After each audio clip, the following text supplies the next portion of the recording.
When disaster strikes, will you be ready? Good evening, and we begin tonight with the monster hurricane and its deadly impact already. When all hope is gone, will the government be there for you?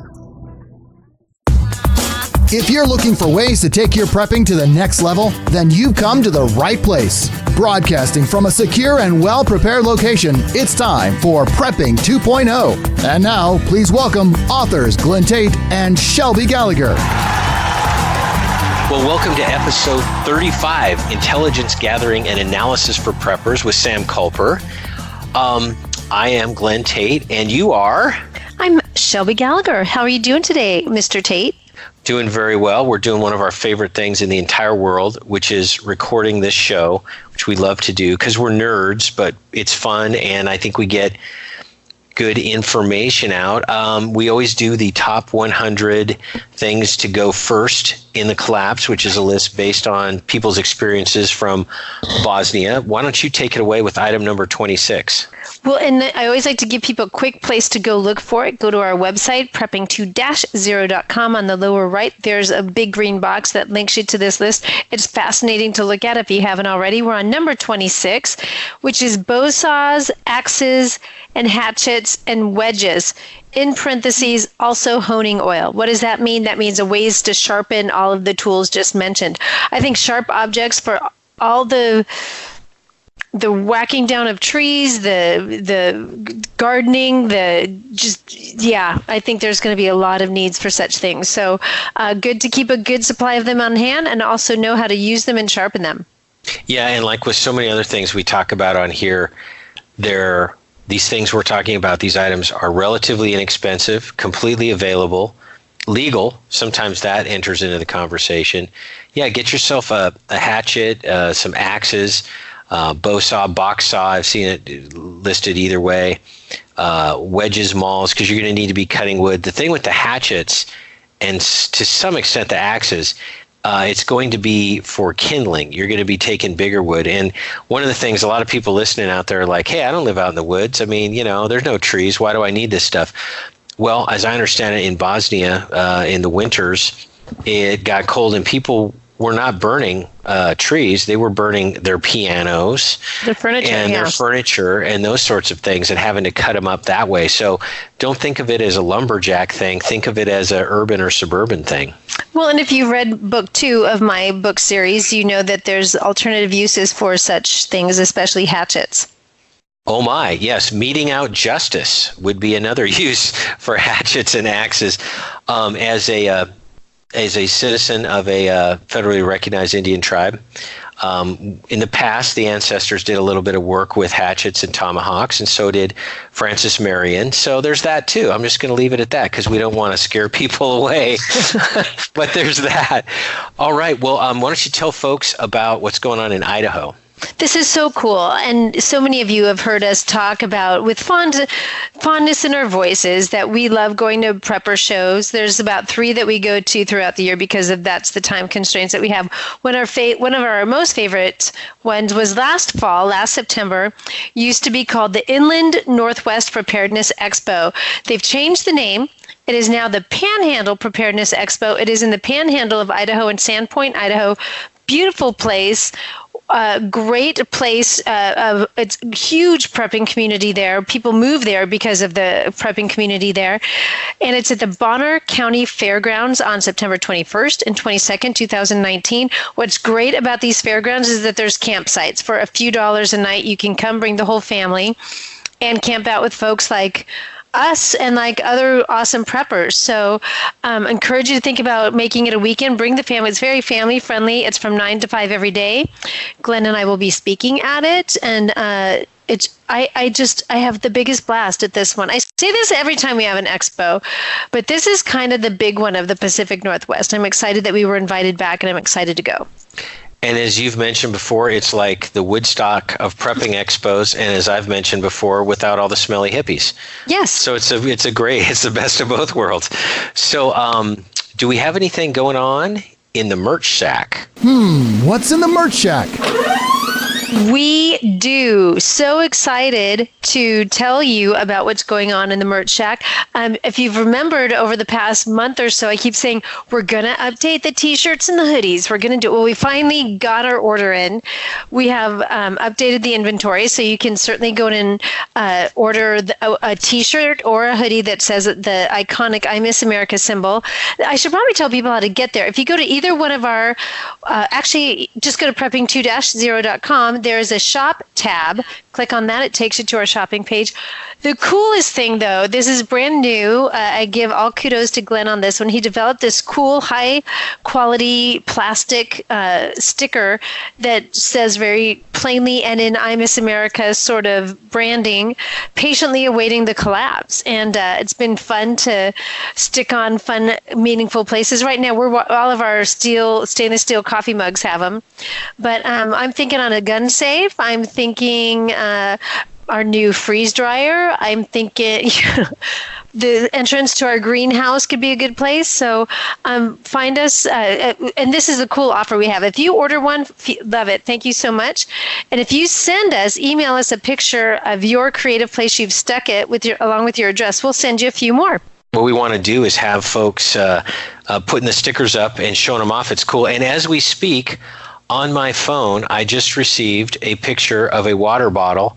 It's got from a guy, former 2nd Battalion Ranger. It's got a Ranger tab and then the 2nd Ranger Battalion scroll, and then underneath it, the patiently awaiting the collapse sticker. So it's those kind of pics that are cool. By the way, don't need to be a Ranger. I mean, put it on your gun safe or whatever. It's going to be cool. So it's cool. We'll be having a lot of those. We also have the AR-15 mags with the I Miss America on them that are like going bananas. They're flying off the shelves. Well, that's the Merch Shack. I wanted now to kind of return to the reason we're all here today, which is to hear from Sam Culper, who's our guest. Sam, welcome, and tell folks about your background. Hey, well, Glenn and Shelby, thanks for having me. I'm an intel guy, an intelligence analyst by trade.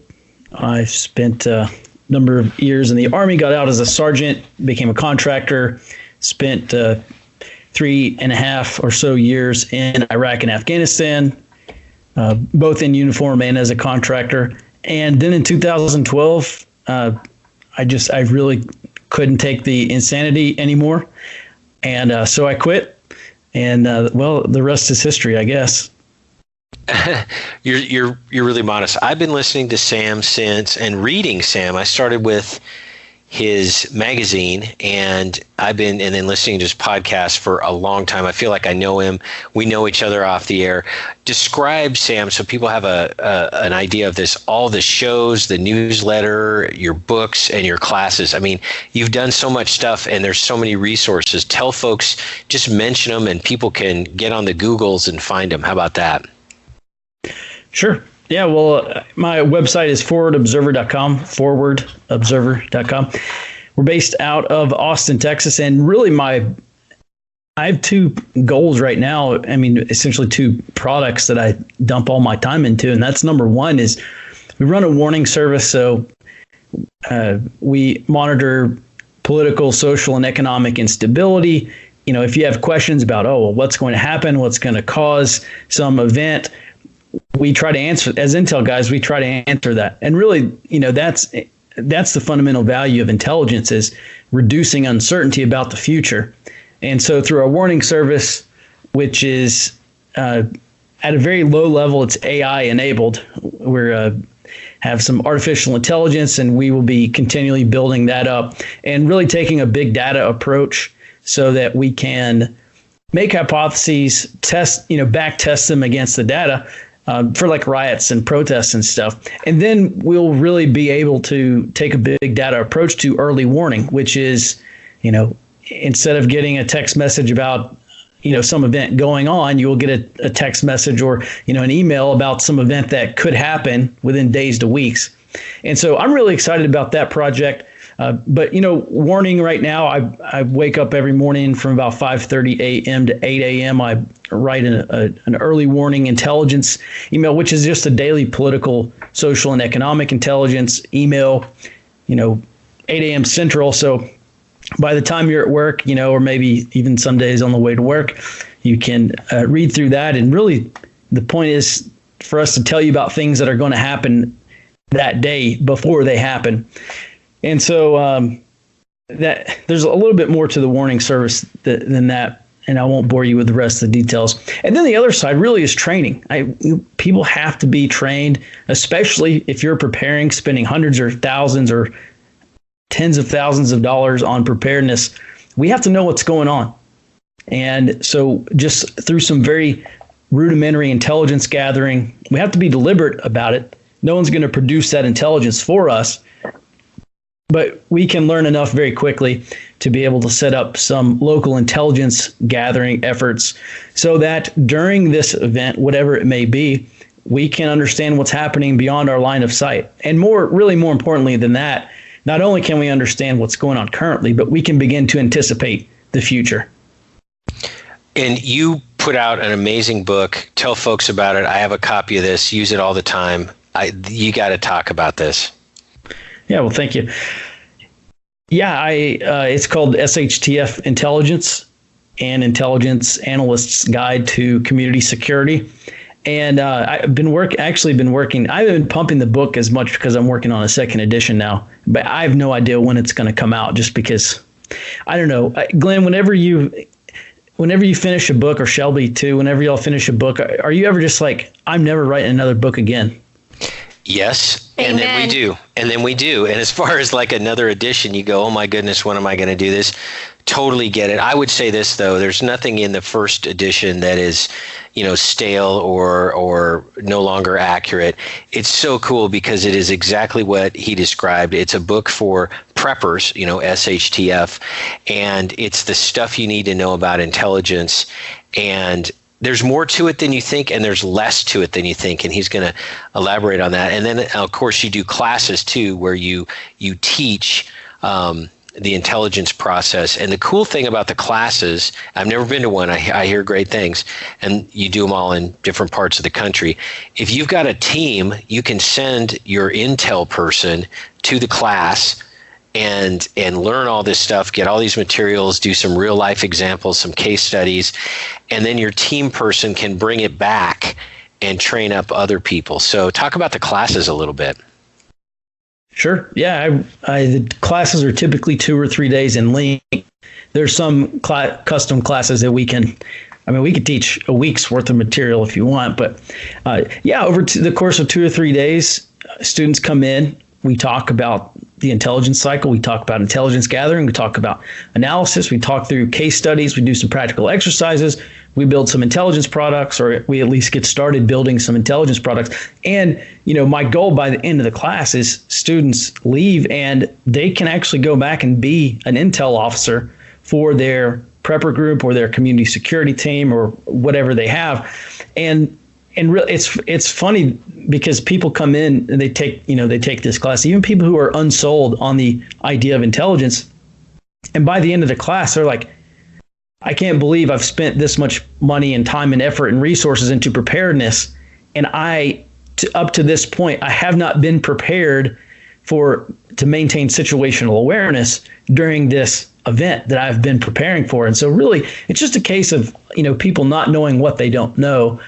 And so once you go through this 2 or 3 day class, you can go home. You can start on an area study. You can begin outlining your intelligence requirements. You can begin tasking collection. Hopefully you're going back and teaching your prepper group about, just some of the basic things that they could be doing day to day so that we build up a body of knowledge about areas and area threats and, what we call the operating environment, so that if tomorrow or next week or next year, whenever this event happens, we already have a good handle on what's going on. And not only do we have a handle on what's going on, we can begin outlining potential future scenarios. And that's where the real value comes in, because once we begin to understand what's more likely and what's less likely, we can begin to make strategic decisions and really prepare for these high likelihood scenarios that are going to affect us. One of the major things is, EMP or social collapse or societal collapse or economic collapse, whatever people are preparing for at a national level, that's fine to be concerned about this stuff. Really, what you ought to be concerned about is what's going on at your local level. How's this? Exactly. What is your street going to look like? What is your town going to be doing in 72 hours after this event? And if you can't answer that question, then I hate to step on people's toes, but you're really not prepared. If you don't have a handle on what this future scenario is going to look like locally, you are not prepared. Well, and that's prepping 2.0. We've talked about this where it's that next level. It's those things you need to know at the next level beyond your individual, taking care of your individual self with some beans and some, bullets and all of that. That next level focuses on, in my mind, comms, water, night vision, community, and what? Intelligence. Because this isn't James Bond stuff. That's one of the things when I first listened to your show, I thought, intelligence, come on, man, I'm a regular guy. I don't have satellites and I don't have spy cameras and all that other stuff. And we're not talking about any of that. You made the point well about your local situation and what good is all those beans and all those AR-15s if you don't know who's out trying to take them, you don't know where the roads are blocked, you don't know who to trust and not trust, and I'm sure you'll talk about this in a case study here in a while. But I mean, what good is all of this stuff if you don't know how to use it? So yeah, just keep talking about intel for preppers, because I don't think most preppers ever consider how important this stuff is. In a lot of ways, it's more important than a lot of the glamorous, glitzy stuff. Yeah, I absolutely agree. Well, let's start with the mission, right? Because intelligence supports the mission. And so, living in Texas, actually, let's look at Hurricane Harvey as a really great example. So if you lived on the coast of Texas a couple of years ago during Hurricane Harvey, and you were a prepper, there's a lot of us out here, then your mission, one of your potential missions is to evacuate during a hurricane or to keep looters out of your area during a hurricane, or respond to these threats, whatever they may be. And they're not just people. You have water, you have bacteria buildup, you've got all sorts of chemicals, you got all stuff in the water. So it's not just people necessarily that we have to deal with. And so once we understand the mission, then we can really start going through and saying, okay, let's put ourselves in this situation. Let's think through all of the potential scenarios or all of the potential threats that we may face. And then let's identify some countermeasures to these risks to mitigate those risks. Or let's think about how specifically we need to prepare to these very specific threats, because there's a way big difference. There's a huge difference. We're on the West Coast. That's how we talk. It's cool. It's all right. Okay, cool. Well, so yeah, there's a big difference in saying, okay, we're preparing for a hurricane, and saying we're preparing for the effects of a hurricane. And really, you have to identify the effects, because that's what you're actually preparing for. And so that's where intelligence really comes in. And we take a structured approach, methodical approach to, kind of picking out these specific effects that we're going to have to deal with. And if you don't understand those effects, or you only identify half of those potential effects, then you are really setting yourself up for, maybe strategic shock, which is a fancy way of saying you have been blindsided or exploited by something that happened that was probably foreseeable, but you did not foresee. And that problem right there is the problem that intelligence solves.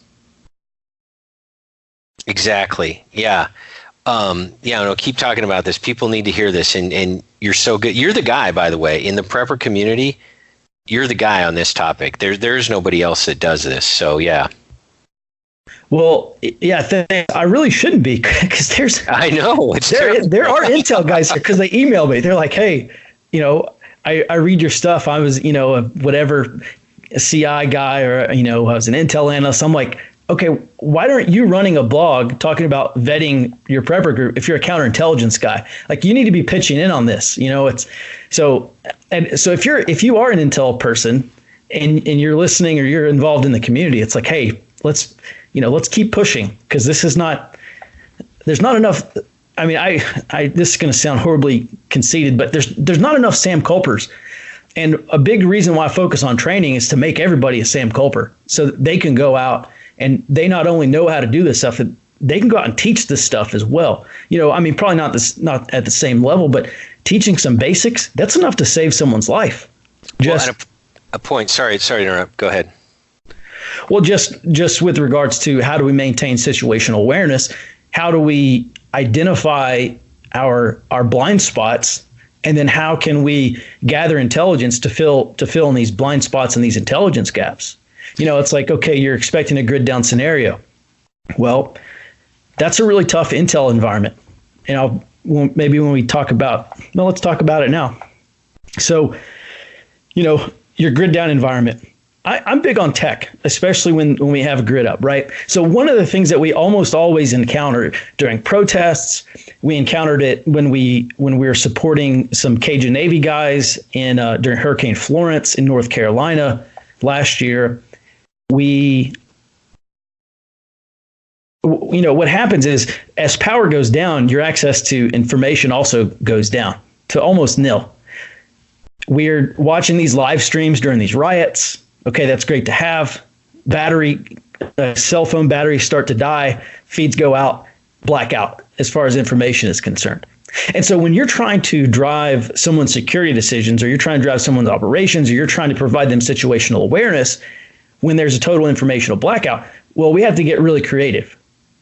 And so one of the great things that we kind of figured out along with Amron and PrepperNet during Hurricane Florence was, once these Twitter feeds, okay, let me set up the situation here. One of the things that we're doing for Cajun Navy is we're data mining Twitter. And explain to folks what Cajun Navy is. I mean, a lot of folks are familiar, but they may not know. Yeah. Yeah, I forgot. This is like yeah. So, so the Cajun Navy's, maybe 10 years old or something like that, probably actually during Hurricane Katrina, which was way more than 10 years ago. But the government can't come in and save people. And not only can they won't. When they have the resources to do it, they just will not come in and save people from flooding and from floodwaters. And, so here in the Southeast, we all, flooding's a big deal, especially with hurricanes. And so basically a bunch of rednecks with boats said, well, if the government's not going to do it, we'll go do it. And so they started taking women and children off the tops of their roofs and taking the elderly out of. I tell you, one thing that Cajun Navy did during Hurricane Florence, they went and evacuated something like 90-something elderly senior citizens from a senior citizen center that was flooding because the government didn't do it. The government did not come in and save these people. And so we support those guys, their search and rescue teams, with intelligence so that they can make better decisions. Because they don't have time to say, okay, let's stop what we're doing. Let's get on Google. Let's look all this stuff up. It really works much better when we have an intelligence lane, they have an operations lane, and we can help them make better decisions in real time through providing them real-time intelligence. So that's a little bit about the Cajun Navy. So we have sorry to interrupt, we have about 20 seconds before we need to go to the next segment. I want to let folks know that when we come back, Sam's going to talk about the Fox Company operation he was talking about, where his intelligence folks paired up with operational folks like the Cajun Navy. It's a great example of what we're going to be doing in a collapse situation and how intelligence makes the rescue efforts and other things even possible. So please stick with us, and we'll be back on the other side of this break with Sam Culper of Forward Observer. We'll be right back with more of Prepping 2.0 with authors Shelby Gallagher and Glenn Tate right after this. PrepperNet, where preppers unite. Looking to meet other like-minded people in your area? Looking to start your own prepper group? Already have a group? Join PrepperNet.com. PrepperNet has gathered the biggest names in the industry to help unite preppers everywhere. Join John Jacob Schmidt, Scott Hunt, Dr. Bones and Nurse Amy, Glenn Tate, Shelby Gallagher, Charlie Hogwood, Samuel Culper, Survivor Jane, Rick Austin, Franklin Horton, Ryan Mitchell, and Brian Duff. Our team is united. Check us out at PrepperNet.com. PrepperNet, where preppers unite. PrepperNet.com. Hi, this is Glenn Tate. I wanted to let you know about the ammo supply place that I go to. There's no endorsements. Nobody's paying me anything. They're just good guys. Ammo Supply Warehouse. Ammo Supply Warehouse. Butch out there will take care of you. You know, Prepping 1.0 is getting ammunition by the box. Prepping 2.0 is getting a case. You need to have at least a case of ammo for every gun. Shelby Gallagher here. For all the ladies out there, you can never have enough ammo. The Operator G1 is a full-featured, rugged comm solution designed for the Midland MXT 100 and 105. Designed and manufactured in the USA, the Operator is an all-in-one support platform for two-way wireless communication for civilians. Using the GMRS bands, there is no ham license required, and no test is needed for operation. Ideal for preppers, hunters, homesteaders, ranchers, and people just like you. Waterproof when closed, this rugged system houses the Midland radio, microphone, and antenna, providing an always ready, always charged grab-and-go solution for emergencies or events, as well as an ideal solution for a base station or vehicle use. Powered by a 60 amp hour internal battery, the Operator recharges quickly and easily using the supplied AC charger, the internal solar controller, or directly from a vehicle. If you recognize the value of wireless communication with or without grid power, the Operator G1 is an award-winning solution that allows simple, one-button communication when it counts. Our 2-year warranty, quality materials, and first-class assembly technicians deliver a high-value solution when you need to be sure you can get your comms up. And we're back with more of Prepping 2.0 with authors Glenn Tate and Shelby Gallagher. Okay, we're back with the second segment. We're here again with intelligence gathering and analysts for preppers with Sam Culper. Sam, just pick up where you left off. This was good information. Yeah, so I think we were talking about the Cajun Navy, just a little bit of background of what they do. Just a bunch of rednecks with boats saying, hey, we're going to go help out our fellow Americans. We're going to go save the elderly and people who couldn't evacuate during this hurricane. We're going to go rescue them from the floodwaters. And so I was kind of getting to the up versus grid down. So grid up, we have power, we have internet, great. One of the things that we were doing for the Cajun Navy is we were data mining Twitter and Facebook, looking for people who were on Facebook saying, help, I'm here. This is actually a true story. Single mother, 2 kids. We're up in the attic, and there's flooding, which the attic is probably one of the worst places you can be. Lots of people died in Hurricane Harvey because they went up to their attic, and then the floodwaters came up and engulfed their entire house, and they drowned in their attic. And so, just kind of as an aside, if you go to your attic, have an axe, have a way to break out of the roof. So at any rate, we're looking for these people who are in need of rescue. We take that, we send that to the dispatch, the Cajun Navy dispatch. They go do their things, and that's one of the things that one of our capabilities, just because we have access to such large kind of big data tools. So at any rate, cell phones start to go out, power goes down, and all of a sudden, all that stuff dries up. And all of a sudden, we can no longer look for geotags on Twitter, looking at what people are saying in our area of operations. And so, one thing we started doing with some Amron radio operators, some ham radio guys, is they were listening to the local police scanners, and then which we were listening to online because we're based in Texas. We weren't deployed with them at the time.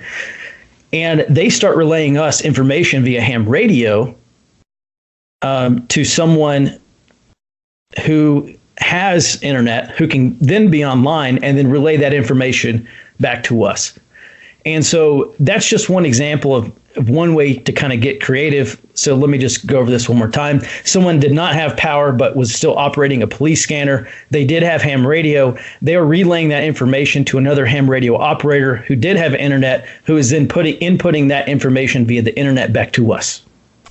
And so, John Jacob, lots of other people say communications and intelligence goes hand in hand. This is one way where communications really can facilitate the transfer of intelligence information. So grid up, everything's great. Grid down, that's when we really have to be creative. And that's really where intelligence gathering from lots of people come in. So in the Army, we had this saying, every soldier is a sensor. And, that means you're out on patrol, you're doing X, Y, or Z. And if something does not seem right, or you see something that is not right, then you have an obligation to tell your first line supervisor. And so for us, kind of in the Patriot and Prepper community, every community member is a sensor as well. And so when we do have grid down, this is the importance of communications. When we do have grid down, it's extremely important that every person in our group or every person in our community understands you have an obligation. If you see someone looting, if you see someone who is armed, who's obviously not a member of your community, if you see any potential threats, you have to let someone know. In this case, that someone is your designated intel guy or your designated intel team. And let me just talk about that. If you have one intel guy, that's great. But we're talking about 24/7 operations here. So you can't just have one intel guy. And if you have two intel people, then we're basically looking at 12-hour operations, 12-hour shifts. If one gets sick, you're back down to one intel person. So this is why really everyone needs to be cross-trained to at least a very basic level understanding of intelligence and what this process looks like. And so once we have everyone on the same page saying, yes, if I see something that is of potential intelligence value, I will report it up. That's really one way that we can maintain a much better level of situational awareness in our neighborhood or our community.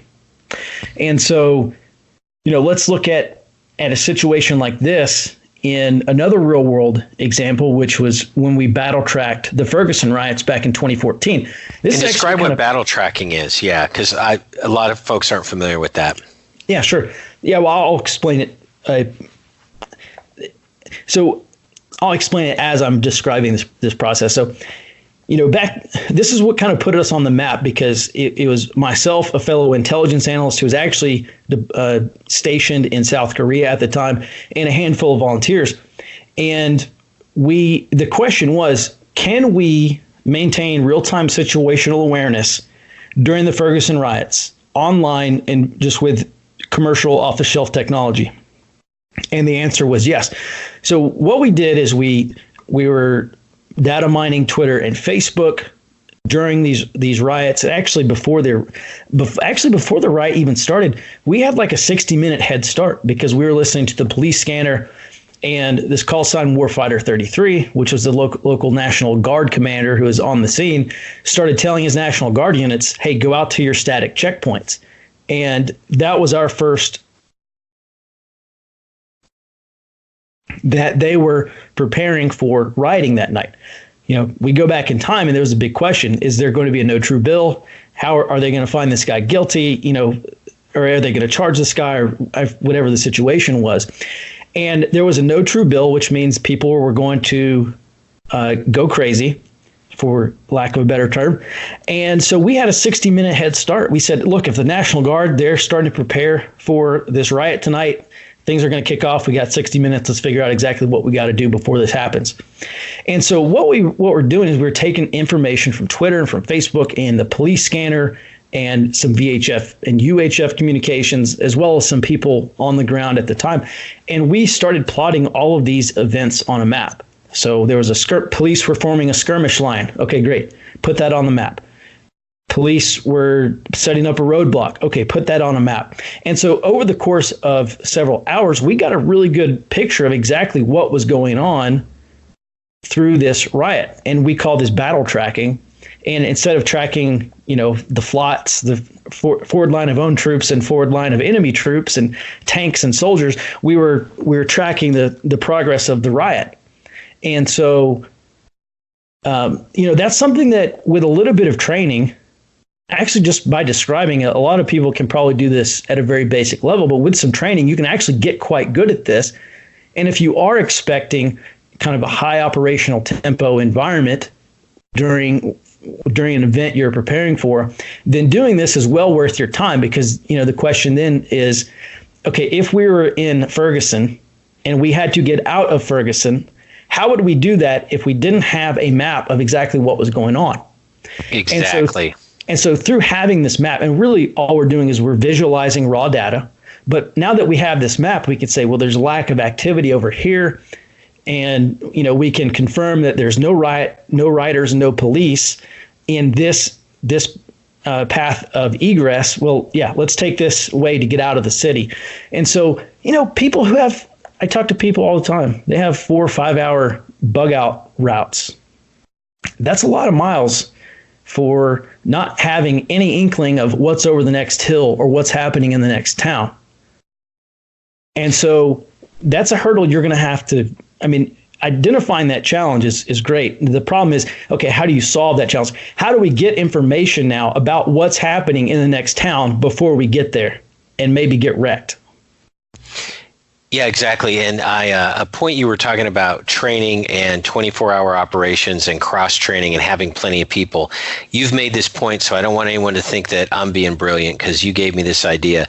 And that is, if you are perhaps older or you have a disability or you're a little immobile or maybe you're just out of shape and you think to yourself, well, what good am I? I can't run around and bust down doors and stuff like that.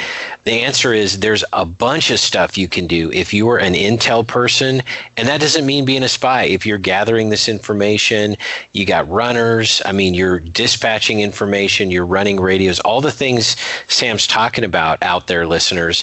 If you are not 100% fit and mobile, this is a great thing for you to do. Number one, it's a good thing for you to do. Number two, everybody needs to be cross-trained. So keep that in mind. And I have a couple examples, Sam, of what I think you're talking about, and tell me if I'm tracking with you.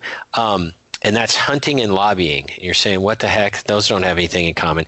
Hunters, what makes a good hunter? Now, a lot of prepping 1.0 preppers would say, well, hunting is all about I can hit this dime-sized group, at 1,000 yards or whatever exaggeration they're telling you at the time. They think it's all about shooting, right?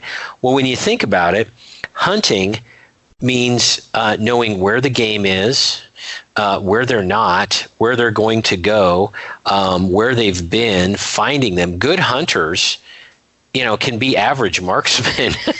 Good hunters know where the game is and they know how to get there. That's the other thing. Forget all the cool, sexy stuff. Well, don't forget it. But the part about where the enemy is and where the good guys are, that's important. Even knowing how to get to where you need to be and how to get back is important intelligence. So think of the hunter example. And then the second example is lobbying.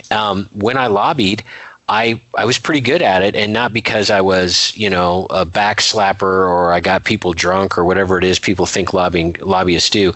I learned how to collect intelligence at the Capitol. For example, the legislators had the parking lot, and I figured out really quickly from watching them come and go which legislators drove which cars. Why does that matter?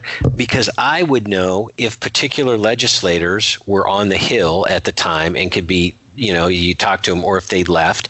I would also watch, and if I saw a group of 4 legislators together going off campus to go talk of strategy or go have lunch or dinner or go get drunk or whatever it was they were doing, I knew who was talking to whom, and I could start to figure out, hey, these 4 people have nothing in common except they all took money from this particular other lobbyist, and I bet they're working on this one other bill.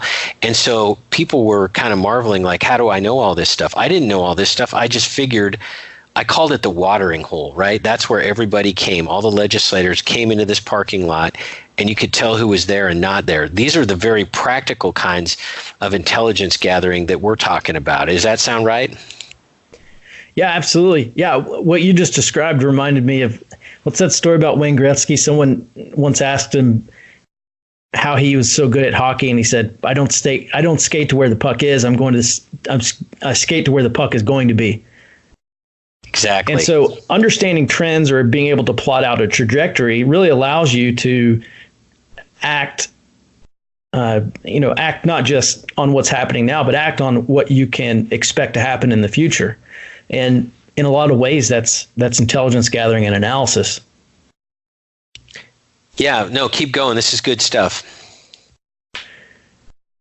Let's see. Yeah, so we were talking about bugging out. There are a lot of applications. Really, what I would encourage listeners to do is write out a couple sentences or whatever, and write out what your actual mission is, or get out on a piece of paper and say, all right, let's be very deliberate about being very specific about potential scenarios. Not, I don't want to hear EMP. I want to hear local effects. Okay, local gangs trying to take over the area, or looting, or law enforcement abusing their authority and essentially acting in criminal ways, or there are a lot of potential scenarios, and really it's local to you, which really goes back to how good is your area study. How well do you understand the vulnerabilities and fault lines of your own local community? Because once we understand those vulnerabilities and fault lines, once we know what's going to break, then we can begin preparing for what's actually going to break. And so, get out a list and think through this stuff. And also, I would encourage, do this with your group, because a group process is so important to intelligence, because no one is as smart as everyone. And, Bob may have an idea that's not great, but it causes you to think of a great idea. And so really, once we take this group process to brainstorming what can go wrong, then we can get out a list, and then we can begin prioritizing this list of things that can go wrong by likelihood and impact. So a nuclear meltdown, a la Chernobyl, is a low likelihood, but the impact is off the charts. So let's make a note of that. A tornado here in Central Texas is a high likelihood and high impact. It is going to happen. It is going to turn someone's life upside down. Could be us, you never know. So what we want to do is, once we have this list of high likelihood and high impact events, then we need to begin prioritizing the next thing, which is high likelihood, low impact, and low likelihood, high impact, and then finally low likelihood and high impact, or low likelihood and low impact. So at any rate, what we want to do is begin prioritizing these events for which we need to prepare. And then that really gets into the preparedness side, which I'm not a prepper expert, but what I am an expert in is identifying the things for which I need to prepare. And so, really what we don't want to do is begin preparing for the wrong thing, because we don't have enough information to understand the future. We really don't actually understand what's going to break in our community, or maybe there's lots of other causes for that. But so really, we need to analyze our area. And that's something I talk about in the book. And, actually we have now a free course. It's called Basic Training, just Intelligence 101. People can go to forwardobserver.com. You just sign up for a free 7-day trial for our pipeline training, and you can take that course. And really, I go into kind of what that process looks like, and things we need to be thinking about, how all this intelligence stuff actually works, and and then if you want to continue intelligence training, great. If not, that's fine. You need to have that information. You really at least need to, at a minimum, need to understand of what this process actually looks like. So then you can go back to your preparedness group and say, hey, look, this is something that we've got to do. We may be preparing for the wrong thing. So, and a great example of one little teeny part of an area study I did a couple weeks ago, and that was, I was listening to our great guest, Officer Mack, who was on and talking about gangs and the corollary to gangs, which is prisons, and how gangs are fostered in prisons, and how people in prison are probably going to be let out in mass through a variety of ways, whether it's, just a humanitarian thing or a political thing. Hey, let's flood the area with criminals, or whether it's what he and I think is most likely, which is gang members have contacts on the outside, and the contacts on the outside say to guards and wardens, I know where your family lives, and so you're going to let us all out, that kind of thing. So you take that, and I realized pretty quickly that very near us is a large, high security prison with about 1,200 extremely horrible people who are dying to get out and do terrible things. And So there's a classic example of a little piece of information. Oh, there's a prison nearby. You need to know that because you got to plan for the effects. You got to plan for the effects of these things. So that's the kind of thing. And what are some other items in an area study people should be thinking about? First, they should do an area study. It sounds like a daunting task, like, oh, an area study. Oh, my goodness. It's kind of like, oh, geez, take a ham test. It's actually not hard at all. What are some things involved in an area study? And by the way, people can do this on their own. They can go onto the free website, the online course that you do. Tell us about area studies. Yeah, well, really what we want to do is we look at the 6 layers of the operating environment. And so those 6 layers, it starts with the physical terrain. So mountains, hills, rivers, valleys. We next look at the human terrain. And this is not just race and age and gender and demographics and stuff. It's attitudes and beliefs. And understanding how your neighbors or how the populace are going to react to certain scenarios. The better we can describe that, the more realistic expectations we can have of the future, and the better expectations we have, then the more appropriately we can prepare for those things. So that's the second one, is the human terrain. The third one is critical infrastructure, water, power, sewer, all sorts of stuff. I would include, bridges and roadways in critical infrastructure as well. We're really just looking for what can break and what are its effects going to be. And not just now, just immediately, but, the power goes out for a few hours. Well, it's been in the 90s, so people will get by. Power goes out for days, and it's in the high 90s. Last summer, we had like 40-something days of 100-degree temperatures. It's like, well, yeah, in a matter of days, people are going to start to die. And it may not even be days long.